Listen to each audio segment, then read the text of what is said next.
변화산 이야기라는 제목으로 하나님 말씀 전하도록 하겠습니다. 예수님께서 제자들에게 자신이 앞으로 어떤 일을 당하게 될 것인지를 말씀해 주셨어요. 예수님이 앞으로 당하실 일은 바로 고난당하시고 핍박당하시고 십자가에 죽으시고 그리고 다시 살아나시는 일이었죠.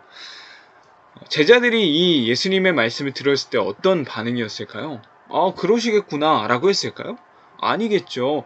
예수님이 우리가 따르는 이 스승님이 십자가에 죽으신다고? 말도 안 돼. 그런 일이 일어날 리 없습니다. 라는 반응이었어요.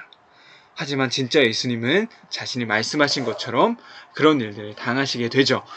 이 이야기를 제자들에게 하신 후에 3명의 제자들과 함께 헤르몬산이라는 곳에 올라가시게 되었습니다. 함께 간 3명의 제자는요, 바로 베드로, 야고보, 요한 이 3명의 제자였어요. 예수님께서 그 산에 올라가신 이유는 바로 기도하시기 위함이었습니다. 잠시 머물며 기도할 수 있는 조용한 곳까지 올라가셨어요. 그런데 이 헤르몬산이라고 하는 이 산에 올라가는 길이 좀 힘든 길이었나 봐요. 제자들은 예수님께서 기도하러 따로 조금 떨어진 곳에 가셨을 때 그만 잠이 들고 말았어요. 예수님께서 기도하실 때 이상한 일이 하나 벌어지게 되었습니다. 그것은 무엇이냐? 바로 예수님의 모습이 변하기 시작한 거예요. 그래서 이 산을요, 헤르몬 산에서 있었던 예수님의 변화된 모습이라고 해서 변화산이라고 부르기도 하는데요. 얼굴이 변하게 되었고요. 입고 계셨던 옷이 눈이 부실 정도로 하얗게 광채가 나기 시작했어요. 그리고는 예수님 옆에 2사람이 나타나 예수님과 함께 대화를 나누기 시작했습니다. 예수님 옆에 나타났던 그 2사람은요, 바로 모세와 엘리야였어요. 모세와 엘리야는요, 이스라엘 사람들에게 있어서 영웅과도 같은 사람이었습니다. 구약 성경을 대표하는 2인물이기도 했어요. 이 2인물 간단하게 살펴보면요, 모세는 어떤 일을 경험했었나요? 이집트를 떠나서 홍해가 갈라지는 기적적인 구원을 경험했던 사람이었죠.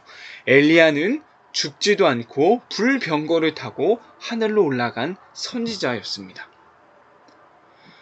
그렇다면 모세와 엘리야, 이 예수님까지 해서 3사람이 모여서 함께 나누었던 이야기는 무엇이었을까요? 바로 직전에 있었던 일이었죠. 예수님이 제자들에게 말씀하셨던 자신의 고난과 죽음 그리고 부활에 관해 3분이서 이야기 나누는 그러한 모습이었던 것이었습니다. 참 재밌는 모습이에요. 예수님은 하나님이시죠. 그런데 하나님이신 예수님은 고난과 죽음을 앞두고 있는 거예요. 그러나 그 옆에는 기적적인 은혜를 경험했던 2인물이 있는 거죠. 기도하시던 예수님에게 고난당해야만 하는 그 예수님 앞에 모세와 엘리야 같은 기적은 그런데 일어나질 않았던 것이었습니다. 그때였습니다. 잠들었던 제자들이 일어나게 되었어요. 그리고는 변화된 예수님의 모습, 그리고 옆에 있던 모세와 엘리야를 보게 되었어요. 함께 있던 모세와 엘리야가 예수님을 떠나려고 하자, 그 자리를 떠나려고 하자 베드로가 예수님께 말씀했습니다. 선생님, 우리가 여기 있는 것이 좋겠습니다. 저희들이 천막 셋을 세우겠습니다. 하나는 선생님을 위해, 하나는 모세를 위해, 하나는 엘리야를 위해 이 천막을 짓도록 하겠습니다. 베드로가 이렇게 이야기한 이유는 바로 지금 이 순간을 기억하고 기념하고 싶었기 때문이었어요. 그래서 모세를 위해, 엘리야를 위해, 예수님을 위해 자리를 만들어 지금을 기억하고 싶었던 것이죠. 하지만 그 순간 구름이 뒤덮게 되었고요. 구름 속에서 이런 소리가 들려오기 시작했습니다. 이는 내 아들, 내가 택한 자이다. 그의 말을 들어라. 그리고 나선 모세와 엘리야는 떠나가게 되었고요. 그 자리에 예수님만 남아 계시게 되었습니다. 오늘 본문 32절을 보면요. 제자들이 예수님의 영광을 보았다라고 기록하고 있어요. 잠에서 깨어난 제자들이 예수님의 영광을 보았다. 자, 이게 무슨 말일까요? 오늘 이야기는요, 바로 예수님이 제자들에게 먼저 말씀하셨던 자신이 앞으로 당할 고난과 죽음, 그리고 부활하실 때의 그 영광의 모습, 부활의 영광의 모습을 보았다라는 것을 말해주고 있는 거예요.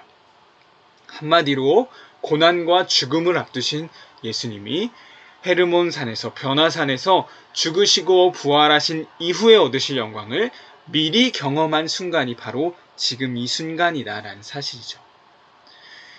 예수님은 앞으로 죽으실 것을, 십자가에 못 박혀 돌아가실 것을 알고 있었습니다.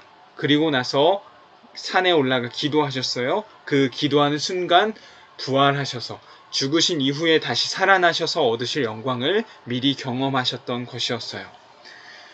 미리 죽음 이후에 부활의 영광을 경험하신 예수님, 그리고 이어지는 37절에는 이런 말씀이 기록되어 있습니다. 이튿날 산에서 내려오시니. 산에서 내려오셨다라는 건 무엇일까요? 이제 내가 부활의 영광을 보았으니 부활의 영광이 있기까지 그 십자가를 내가 지기 위해 다시 산에 내려올 거야, 내려왔다라는 것을 말씀해 주고 계신 거예요. 한마디로 내가 앞으로 당할 그 고난을 내가 당하기 위해 산에서 내려왔다라는 사실인 것이죠.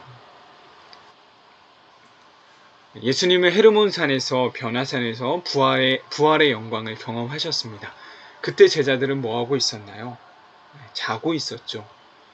부활의 영광을 경험하신 예수님은 다시금 그 십자가를 지시기 위해, 고난 당하시기 위해 산에서 내려오셨습니다.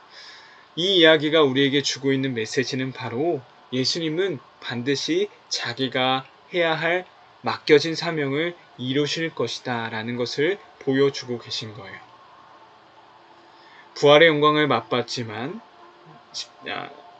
산에서 내려와서 다시 그 십자가를, 고난을 받으시기 위해 그 산에 내려오신 예수님, 그 발걸음을, 그 사랑을 기억할 수 있는 우리 친구들 되었으면 좋겠습니다.